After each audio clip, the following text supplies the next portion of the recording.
इन्फोसिस में जब मेरी कैंपस प्लेसमेंट हुई थी तो इंटरव्यू में मुझसे कौन कौन से इंटरेस्टिंग क्वेश्चंस पूछे गए थे, एप्टीट्यूड में मेरे कितने नंबर आए थे और जो ये कंप्लीट इंटरव्यू प्रोसेस था इसमें कितना टाइम लगा था और कितना जल्दी मुझे पता लग गया था कि मैं इन्फोसिस में फाइनली प्लेस्ड हूँ। तो इन्फोसिस के इस इंटरव्यू प्रोसेस को आज मैं आप सभी के साथ पूरी डिटेल में शेयर करने वाला हूँ हर कुछ टॉक्स पे।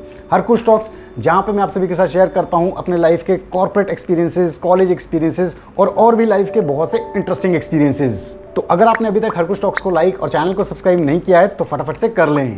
बहुत टाइम से मैं सोच रहा था कि इन्फोसिस में जो मेरा इंटरव्यू राउंड हुआ था उसकी कंप्लीट डिटेल्स मैं आप सभी के साथ शेयर करूं ताकि जो नए जॉइनर्स हैं उनको कुछ हेल्प मिल पाए। हालांकि ये जो इंटरव्यू मेरा हुआ था वो 2010 में हुआ था क्योंकि मैं काफ़ी पहले इन्फोसिस में प्लेस हुआ था, तो शायद ये बहुत पुराना हो लेकिन फिर भी ये आपकी हेल्प करेगा। और आज के इस वीडियो की इंटरेस्टिंग बात ये है कि 2010 में जब मैं प्लेस हुआ था तो इस इंटरव्यू प्रोसेस की कंप्लीट डिटेल्स को मैंने एक आर्टिकल के जरिए उस टाइम ऑनलाइन पोस्ट किया था। तो ये आर्टिकल मुझे मिला तो मैंने सोचा कि इस आर्टिकल को गो थ्रू करता हूँ आप सभी के साथ। इसमें बारीक से बारीक चीज़ जो उस इंटरव्यू में हुई थी वो आपको देखने को मिलेगी और समझने में आसानी होगी। तो ये बहुत ही इंटरेस्टिंग इंटरव्यू था। आइए चलते हैं इस आर्टिकल पे और देखते हैं कि इंटरव्यू में मुझसे क्या क्या चीज़ें पूछी गई थी। 3 जनवरी 2009 को मैं इन्फोसिस के लिए सिलेक्ट हुआ था और 20 जनवरी 2010 को मैंने ये आर्टिकल लिखा था, my interview experience with Infosys. Freelancing के बारे में तो आप सभी ने आज की डेट में बहुत सुना होगा, लेकिन आज से 12 साल पहले फ्रीलैंसिंग बहुत कम लोगों को पता थी। एडसेंस से कैसे पैसा कमाया जाता है ये भी बहुत कम लोगों को पता था, लेकिन मैं उस टाइम से फ्रीलैंसिंग करता था, आर्टिकल्स लिखता था और एडसेंस से पैसे कमाना भी शुरू कर दिए थे। तो उस टाइम का ये आर्टिकल मुझे मिला जहाँ पे मैंने अपने इंटरव्यू एक्सपीरियंस के बारे में बात की है जो कि इन्फोसिस के साथ था। तो मैंने सोचा इस आर्टिकल को पढ़ के आपको बताऊंगा तो इससे बारीकी में वो चीज़ें याद आएंगी जो कि उस टाइम एक्चुअल में इंटरव्यू में मैंने फेस की थी। आई होप आपको ये हेल्प करे। बहुत पुराना है लेकिन फिर भी इंटरेस्टिंग है। तो यहाँ पे मैंने लिखा है कि 500 स्टूडेंट्स ने पार्टिसिपेट किया था फ्रॉम 3 डिफरेंट कॉलेजेस। जो ये इन्फोसिस की ड्राइव थी ये हमारे कॉलेज में हुई थी और 3 कॉलेजेस ने इसमें पार्टिसिपेट किया था। तो इसके 2 राउंड्स हुए थे, एक हुआ था एप्टीट्यूड टेस्ट और दूसरा था इंटरव्यू। एप्टीट्यूड टेस्ट को 500 स्टूडेंट्स में से 70 कैंडिडेट्स ने पास किया था जिनका आगे इंटरव्यू हुआ था और इनमें से मैं एक कैंडिडेट था। जो एप्टीट्यूड टेस्ट था उसमें टोटल 30 क्वेश्चंस थे जितना कि मुझे याद है, और उसमें जो कट ऑफ था वो 21 क्वेश्चंस का था और मेरे शायद 23 क्वेश्चंस सही हुए थे। अब यहाँ पे कहा जाता था कि जिनका एप्टीट्यूड क्लियर हो गया है उनका इंटरव्यू क्लियर हो ही जाता है, बस आपको थोड़ा कॉन्फिडेंट रहना होता है। वहाँ पे वो कुछ टेक्निकल ज़्यादा नहीं पूछते हैं। तो यहाँ पे मैंने लिखा है कि हम सभी को एक सेमिनार हॉल में बिठाया गया और आगे लिखा गया है कि सारे बहुत टेंस थे इस हॉल में कि इंटरव्यू कैसा जाएगा, क्योंकि सबका ये ज़िंदगी का पहला कॉर्पोरेट इंटरव्यू था। फिर मैंने यहाँ पे कहा है कि आधे घंटे के बाद मेरा नाम बुलाया गया और मुझे एस्कॉर्ट किया इन्फोसिस ऑफिशियल ने उस लेक्चर हॉल की तरफ जहाँ पे मेरा इंटरव्यू लिया जाना था। और आगे मैंने लिखा है कि मैं जब अंदर गया तो वहाँ पे जो इंटरव्यूअर था वो लगभग 45 ईयर्स ऑफ एज का था, जिसने स्पेक्टिकल्स पहने हुए थे और लॉन्ग ब्लू कोट पहना हुआ था। तो अब इस आर्टिकल से ये फ़ायदा हो रहा है कि छोटी छोटी चीज़ें भी याद आ रही हैं। अब यहाँ पे मैंने उस कॉन्वर्सेशन की बात की है जो इंटरव्यू के दौरान हुआ। अब जो मेरा CV था उसमें मैंने कोई ऑफिशियल ईमेल आईडी नहीं बना रखा था। मैं जो नॉर्मली यूज़ करता था उसका नाम था relaxingease@gmail.com। तो जो इंटरव्यूअर थे उनने मुझसे पूछा जो ईमेल एड्रेस है वो उस पर्सन की पर्सनैलिटी को रिफ्लेक्ट करता है, क्या ऐसा तुम्हारे केस में भी है? तो मैंने उनसे कहा कि surfing internet is one of my hobbies, जो मैं रिलैक्स माइंड से करता हूँ, कोई टेंशन नहीं लेता हूँ, तो इसलिए मैंने इसका नाम रिलैक्सिंग ईज रख दिया। फिर उन्होंने मुझे एक पेपर दिया अटेंडेंस मार्क करने के लिए जहाँ पे मेरे को अपना नाम, रोल नंबर और टाइम ऑफ इंटरव्यू लिखना था। अभी तक सब सही चल रहा था, लेकिन जैसे ही मेरे को ये शीट दी गई मैंने देखा कि मैं घड़ी ले जाना भूल गया हूँ। तो जैसा कि मेरा पहला इंटरव्यू था मुझे लगा कि ये बहुत बड़ी चीज़ है, अब मैं टाइम कैसे लिखूँ।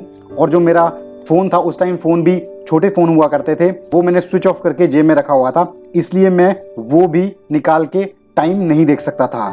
फिर मैंने चेक किया कि जो मेरे से पहले इंटरव्यू दे के गया है उसने शीट में 5:45 लिखा है। फिर मैंने उस हिसाब से 5 मिनट्स आगे करके 5:50 लिख दिया और मैंने शीट इंटरव्यूअर को दे दी, लेकिन उन्होंने वहाँ पे 5:50 को करेक्ट करके 6:05 किया, क्योंकि एक्चुअल में उस टाइम 6:05 हुआ था।